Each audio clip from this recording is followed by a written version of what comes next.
Hey, what's up everyone? Welcome back to Catch You Later.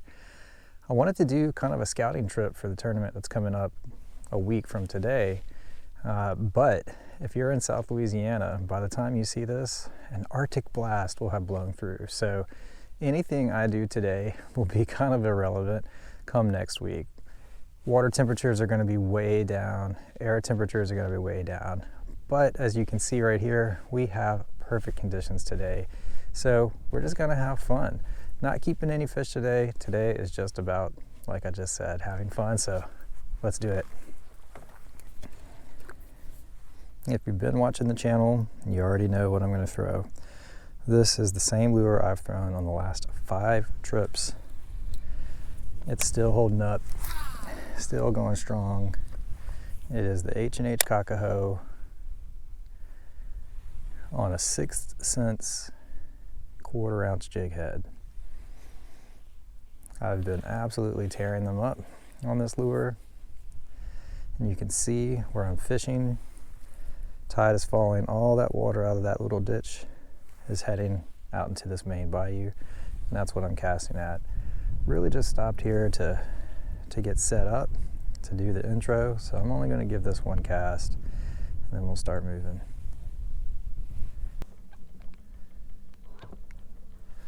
Now you may be able to see and hear my trolling motor here wobbling. Unfortunately, I broke half of the prop when I launched the boat this morning, so that's going to present issues, obviously, and it's going to change the way I fish. Going to have to do less of a kind of prowling style and more of a sit around style, but that's okay.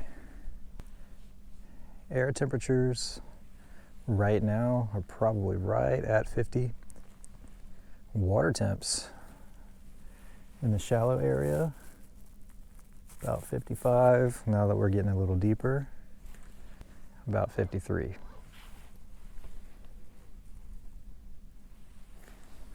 Water clarity, pretty good. It's tannic, but it's clear.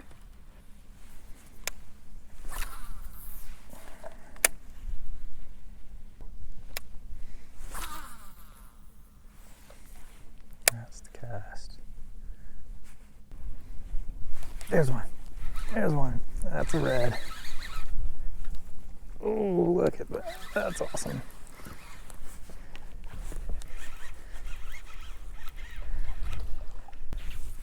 Yeah, here comes my issues I'll have all day with the trolling motor.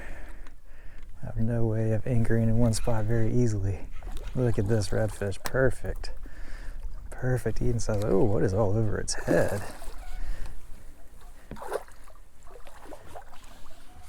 This looks like,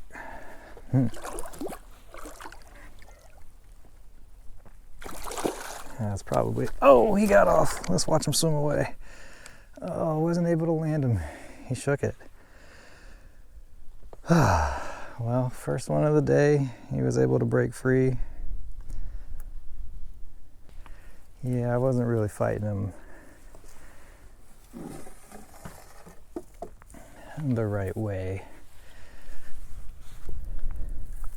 And I don't know if it came out, but he had something up with his head. And if I had to guess, that something was probably a bow shot. Okay, was that the only redfish we're going to catch here? It might be. I'm going to move just a little bit closer and then let the wind and current take us out. All right, well, we covered that whole bayou pretty fast. Definitely a different style of fishing than normal. Make a couple of casts here in the deeper waters of this bayou, but we're about to make a run. See if we can salvage anything out of this day. This, my friends, is why you bring a push pole. Now this I actually like. I'm not thrilled about the possibility of getting caught out here, which the tide is still falling. But when the tide gets blown out the way it is right now, what it allows me to do is it actually allows me to see the topography under the water. Now, like when we're here at summertime, none of this will be exposed even at low tide. So I can see where the safe paths are, I can see where the deeper water is. And as much as this makes my beehole clench up a little bit, we're gonna get through it. And we'll have a lot of knowledge for the next trip. So water temperatures here are 57 degrees. 57 degrees in mid-January.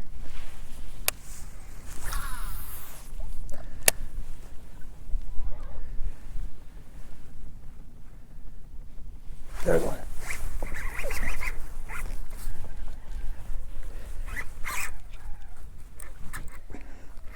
That's a red for sure. All right, well, hook up number 2. We'll see if we can land this one. Right where he should be. Oh, man, he is shaking his head too, man. So, I asked after the first spot, what should you do in this situation to not lose the fish? I'm opting now to just loosen the drag. This is a feisty one too, y'all. 57 degree water temps. They're gonna have all their energy and they're gonna be feeding too.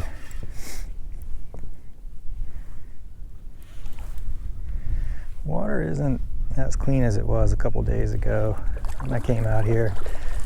And we did have pretty nice rain.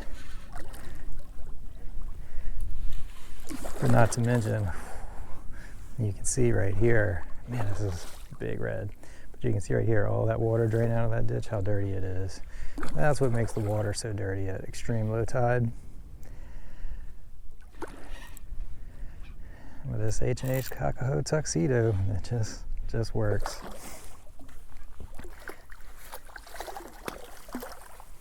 All right, whew, first one of the day. I'm honestly surprised I'm landing any today. Big redfish. Well, unfortunately tagging them is making them bleed pretty bad, which makes me kind of upset. But either way, we got a 24-inch redfish here. Really perfect size fish. There it goes, swimming away. All right, let's see if we can go do it again. Before we do, I want to show you what I was talking about. These are these little prop marks, and they create these divots. Those are the channels that, in extreme low tide, the fish use to just kind of get around. Now, in the summertime with that fish bleeding like that, I would not have let it go. It would for sure get infected.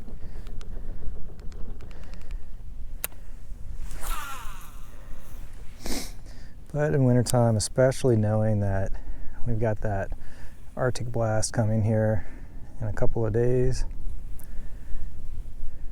I'm not super concerned about that fish getting infected, and its survivability will remain intact.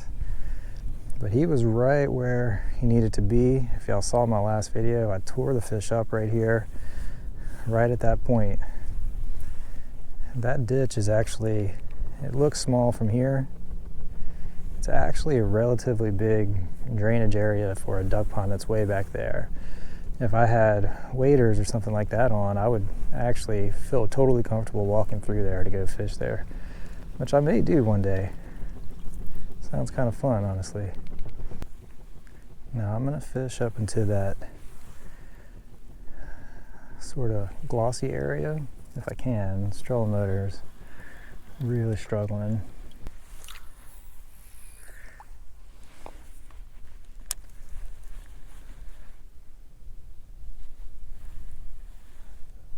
Definitely fish, it's pulling back.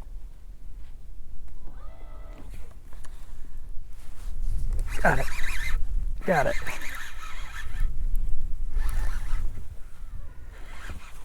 Man, that was like the weirdest. Oh, it got off.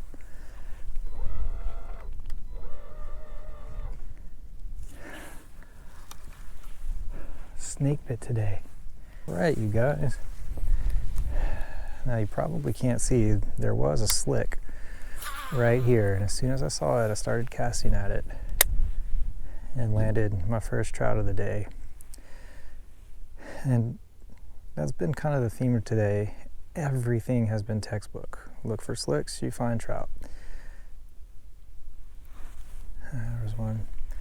Look for blowouts, you find reds. Now, unfortunately, I don't think we'll be able to see how I caught that trout because my chest cam had died and the action's just been so slow. I wasn't gonna stop what I was doing and change the battery, which may have cost me the bite because that slick has moved. I can't really see it anymore. And with my gear issues today, it's really impossible to just kind of sit in one spot because my trolling motor is just basically dead and operating on one leg.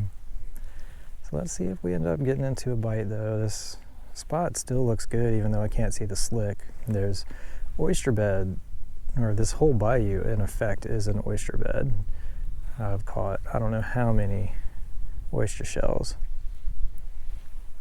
And that's what I'm feeling. It's really hard right now to distinguish between the oyster shells and the trout bite. I can still see some action on the water up there. There we go. Now we can see the slick. There's one. That's the trout all day, just really not hitting hard or aggressive, and it's weird because the water temp is not that cold. Let's see, much nicer trout than the last one. Boat flipper. Let's see. Yeah, for a fish like this to not even feel it is kind of crazy.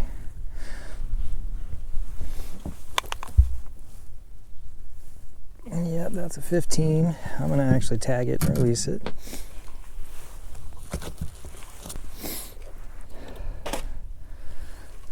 This guy's feisty, he won't stop fighting. There we go, 15-inch trout, tagged and released. So people ask me quite often actually, why do you tag and release? I had somebody recently ask in the comments, dude, do you even eat fish? Yep, I do. I think the last two episodes y'all saw, I kept some fish. Today I don't even have an ice chest. So, why don't I have an ice chest? Well, when I got home and cleaned all those fish and went to put the ones I wasn't eating that day in the freezer, my freezer was like overflowing with fish. The last thing I want to do is come out here and harvest these fish and not eat them. And you know, all it really takes is one bad storm. Power goes out, you lose the fish. Now, I'm a conservationist by nature, I guess that's kind of a pun. You know, I don't like to spend a lot of money. I just don't like to waste things. And I certainly don't want to waste these fish that I'm coming out here catching to just sit in my freezer and never get eaten, either tossed out because the power went out or gets frostbite or whatever the case is.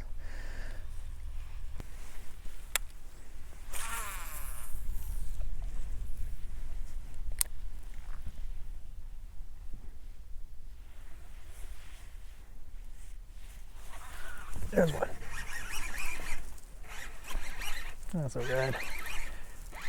Gotta be a red or it's a gigantic trout.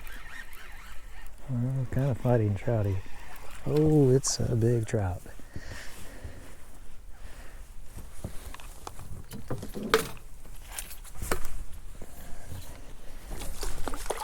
Got it.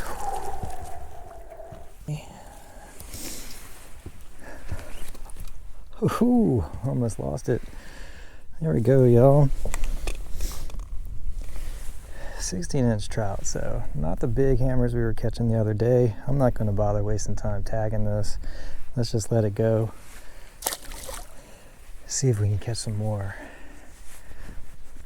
Okay, y'all, you might notice this little incense burner right here.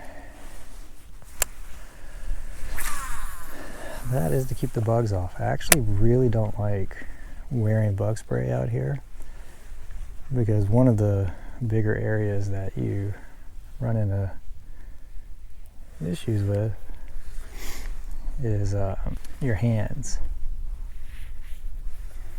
If you get that stuff on your hands, you're going to get it on your lure and you're not going to catch anything. I can pretty much promise that. There's fish in here, I just haven't figured them out.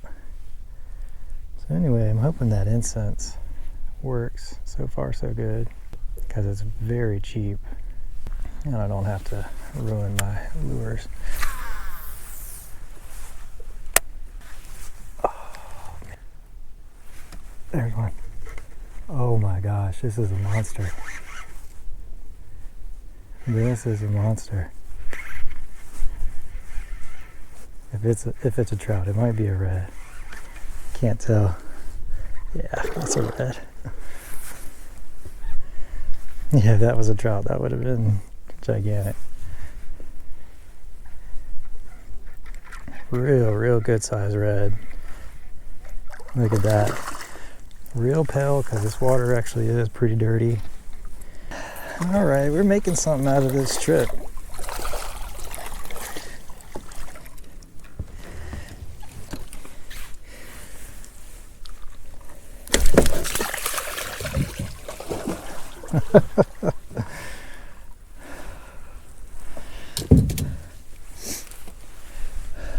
Well, we're gonna say that was a 19-inch red.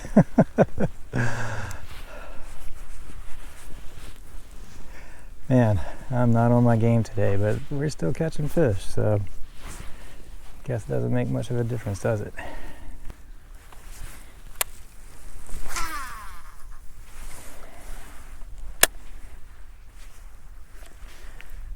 But let's take stock of what we're actually fishing. Number one, we already knew there was a ton of redfish in this general area. We had spooked a ton of them when I was trying to get back there where those birds are still feeding. Oh my gosh. They're still feeding back there. Man, that's insane. But all of that is draining into here and the flat on the left. So whatever those birds are feeding on, whatever bait that is getting pushed this way. And this is deeper water, easier cover for the fish that we're targeting. And there's a few conduits there. There's a big prop ditch. There's one. That was awesome. Boy, that trout smoked it, and he is fighting hard too. Oh, is that a bass? Whoa, a nice bass too. Look at that. I did not have that hooked right up the nose. Sorry, dude, that has to hurt. There we go. This is a big bass. I'm gonna tag and release it too, but let's get a measurement on it.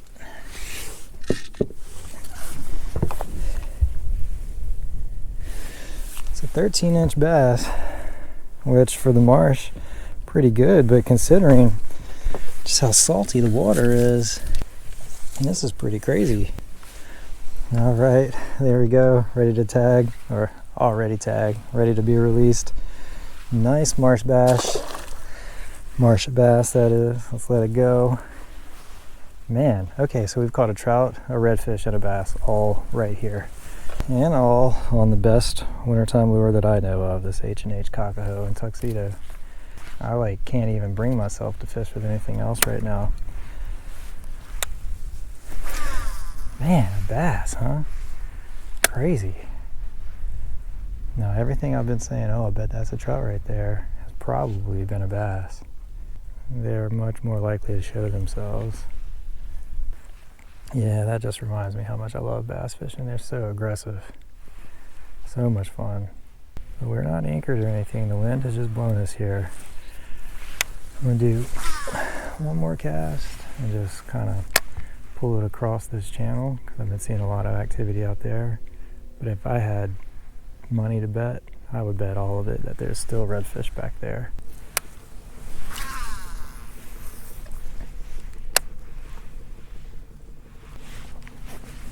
Here's a fish.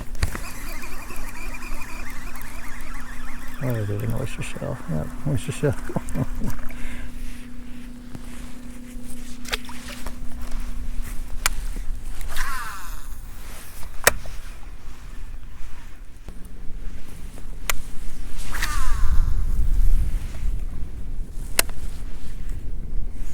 Yep, alright, it's 2:30. My trolling motor is really struggling. I'm going to try to get to this deeper kind of cut here on the right. Just see if we can. Because I know there's redfish back there.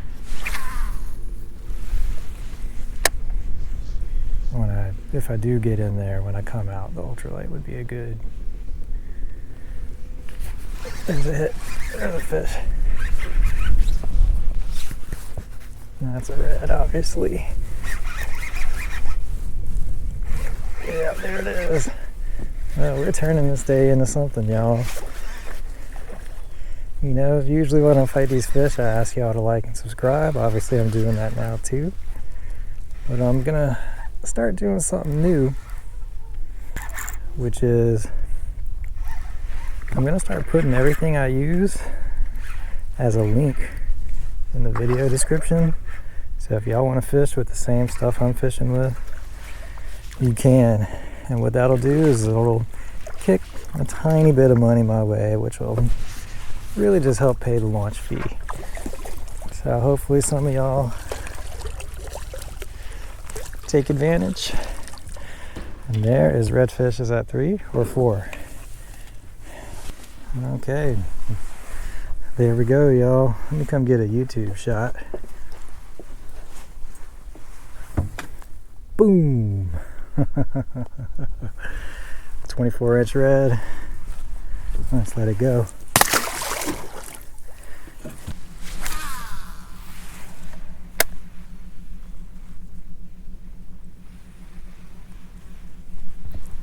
And I'm not surprised that redfish was where he was. That is the channel that's coming out of there, and that's where we saw all those reds earlier today. If I had a hunch, it would be...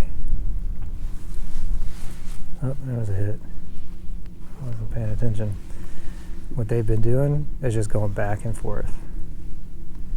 Just patrolling probably roughly in a circle. There is real shallow. Makes them very exposed. This water's deep, so they can come get a sense of security. And it might be warmer. I do need to use my other thermometer that I have to measure the water temp. It may be colder than what my transducer is saying. Kind of starting to feel like it is. There's one. There's one. Gotta be another red. Gotta be another red. I wasn't even looking. I think it is. Yep. Smaller red, but probably still a keeper.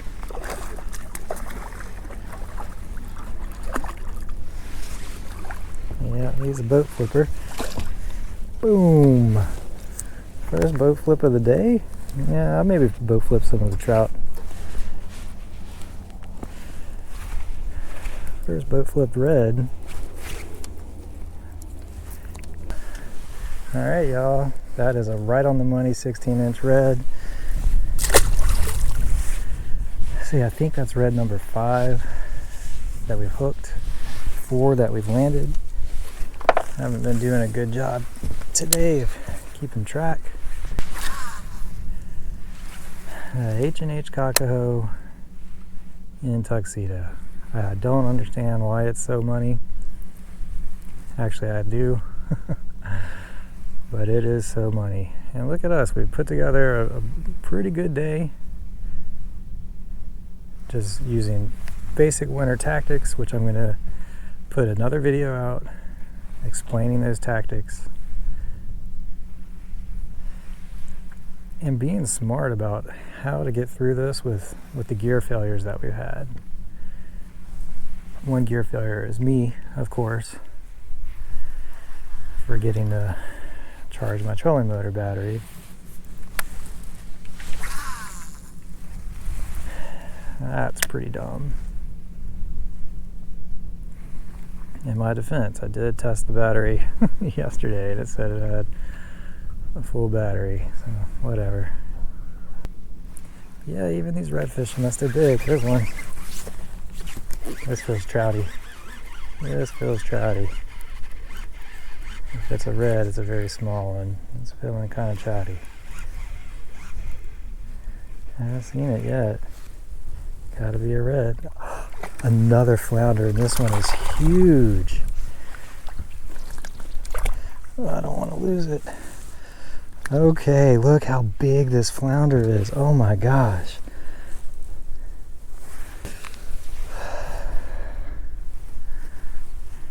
Maybe I can get a shot of that. That's a big flounder. Let's measure it. 15-inch flounder. Didn't bring an ice chest. Now I'm kicking myself. Let's let it go. Okay, so we just caught 2 or 3 redfish in that same little area. Bass and trout. So 4 species in this little area. This is wintertime tactics to the core.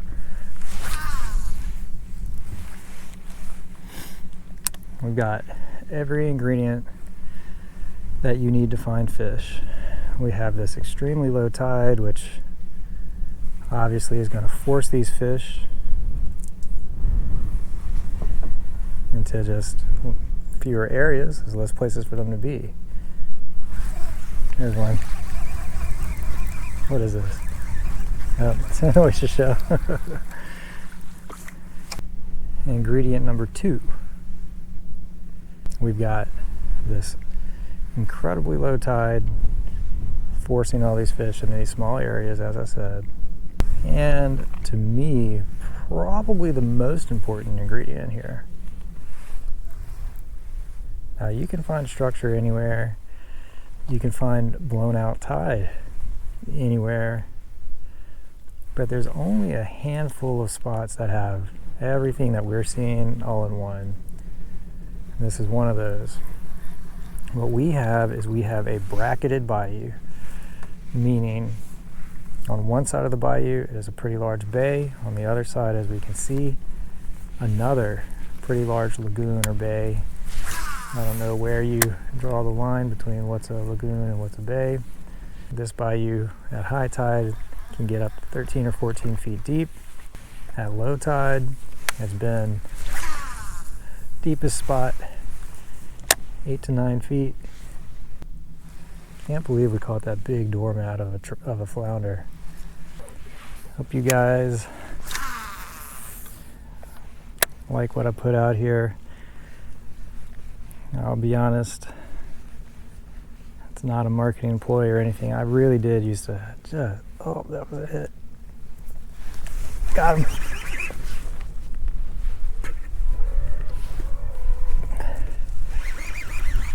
Don't go in that crab trap. Don't go in that crab trap. No. Oh. Whew. All right, he's not as big as I thought. Oh, look at this multi-spotter too. 5 spots. Let's see if he's a slot.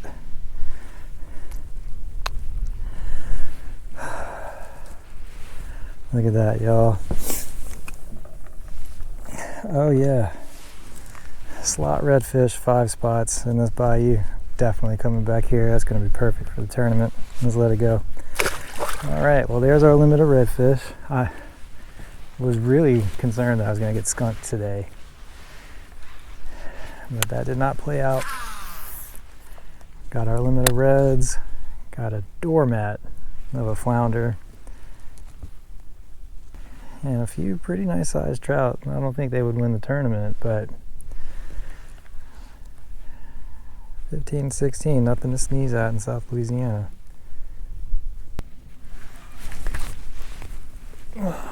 That's gotta be a crab trap.